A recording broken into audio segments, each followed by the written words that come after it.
Então vamos ver na sequência de slides 3, que está aí no material de vocês, a questão do processo e julgamento das transgressões disciplinares, crimes militares e ilícitos civis. Então como se dá essa questão, né? Alguns aspectos atinentes aí. Então vamos lá ao artigo 11 do decreto 3767/80, regulamento disciplinar do CBMERG. Todo bombeiro militar que tiver conhecimento de fato contrário à disciplina deverá participar ao seu chefe imediato por escrito ou verbalmente. Neste último caso, deve confirmar a participação por escrito no prazo máximo de 48 horas. A parte deve ser clara, concisa e precisa.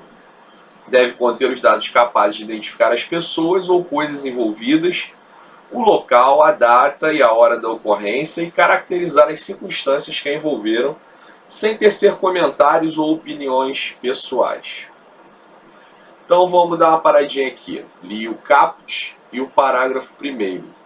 Então o que nós estamos tratando aí nesse artigo 11 no caput e no parágrafo 1º?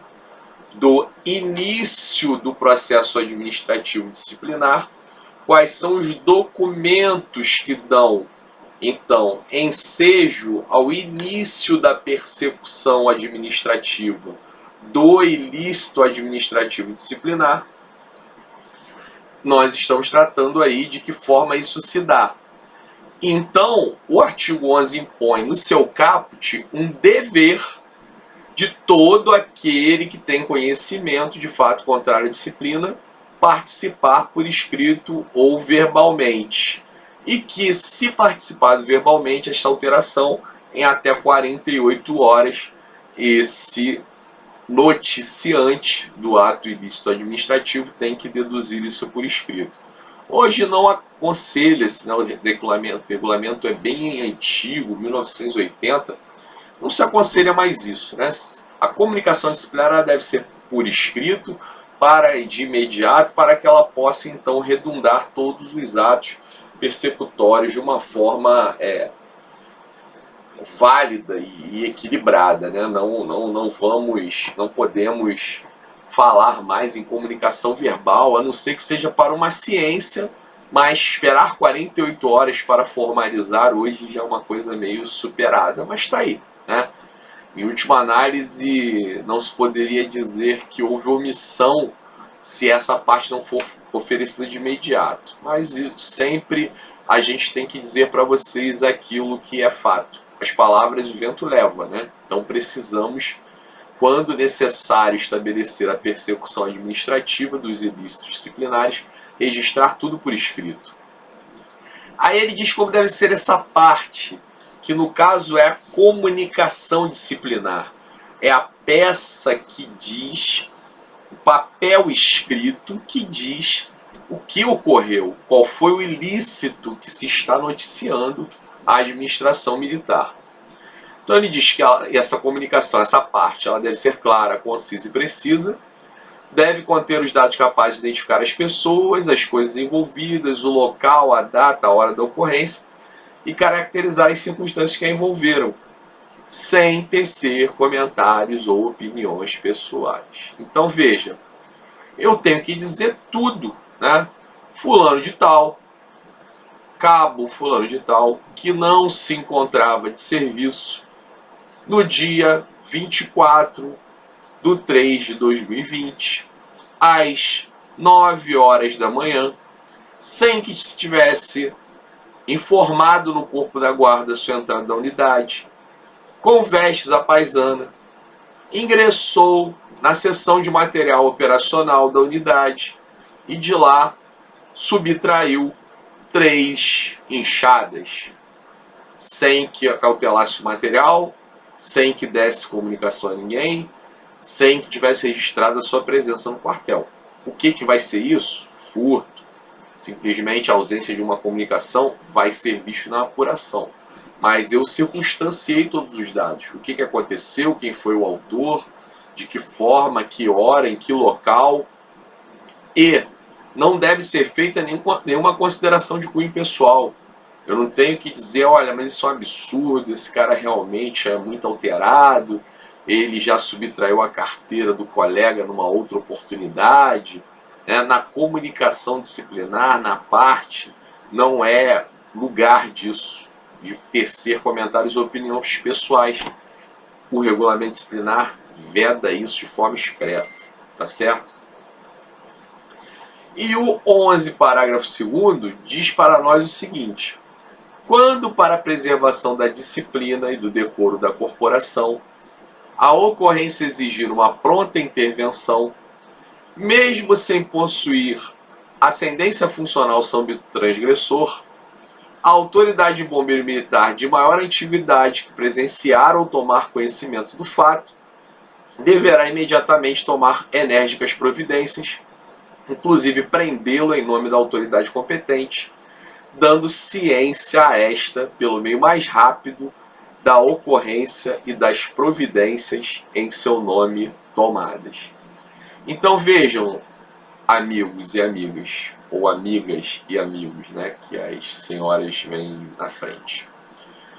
Pelo menos antigamente, né, quando se cultivava o cavalheirismo, né, que hoje até existe uma corrente feminista que diz que não precisa do cavalheirismo, né, que o cavalheirismo é uma manifestação de machismo.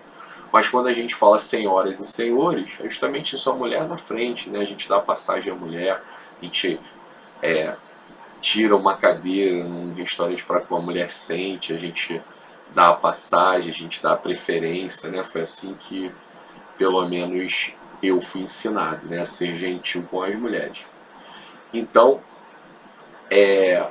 senhoras e senhores, estamos aí no artigo 11, parágrafo 2º, diante da chamada prisão cautelar em âmbito disciplinar. Prisão cautelar, bota aí. 11, parágrafo 2º, prisão cautelar. Então o cara tá aloprado. Preste atenção no exemplo. O cara entra dentro de uma unidade, dirigindo um carro, joga os cones que estão no corpo da guarda para o alto, quase atropela o sentinela, bate numa coluna lá da edificação do quartel,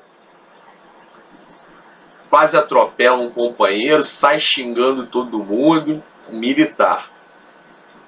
E você vai deixar por isso mesmo? Vai deixar para ver depois? Ele está embriagado ou está sob efeito de outra substância entorpecente. É o típico caso que valida uma prisão cautelar. Pelo menos até que passe o efeito daquela bebida, daquele psicotrópico, e ele possa responder pelos seus atos. Daí tem transgressão disciplinar, tem crime, tem tudo aí, né? O exemplo que eu dei.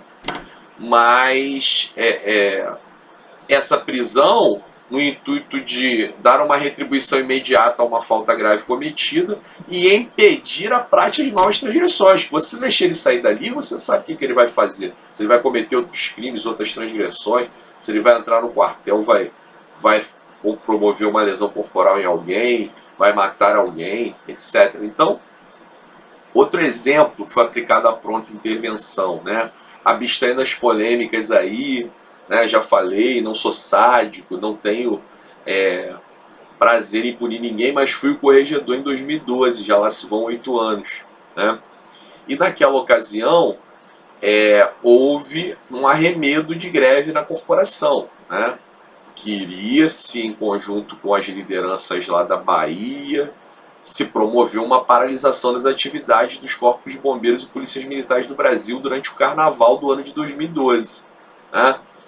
E aí, nesse contexto, os guarda-vidas, né, os militares da QBMP-10, dos grupamentos marítimos, tiveram um protagonismo aí e fizeram um ato que foi ir às praias desuniformizados, né, alguns rodando as suas camisetas, né, como forma de manifestação, e não proveram os seus postos, não assumiram os seus postos. Aí chegava para a população e falava, ó, a gente está em greve, a gente está reivindicando, e vocês podem ficar tranquilos que se você se afogar eu vou te salvar aí, mas eu não vou botar camiseta, nem vou assumir o meu posto, vou ficar aqui à paisana. Né? Então, isso aí era o ovo da serpente, né? Isso ia redundar, se não fosse devidamente reprimido, na paralisação de atividades. Então eu usei na época essa fundamentação legal do artigo 11, parágrafo 2º do decreto 3767 para decretar uma prisão disciplinar por 72 horas desses militares.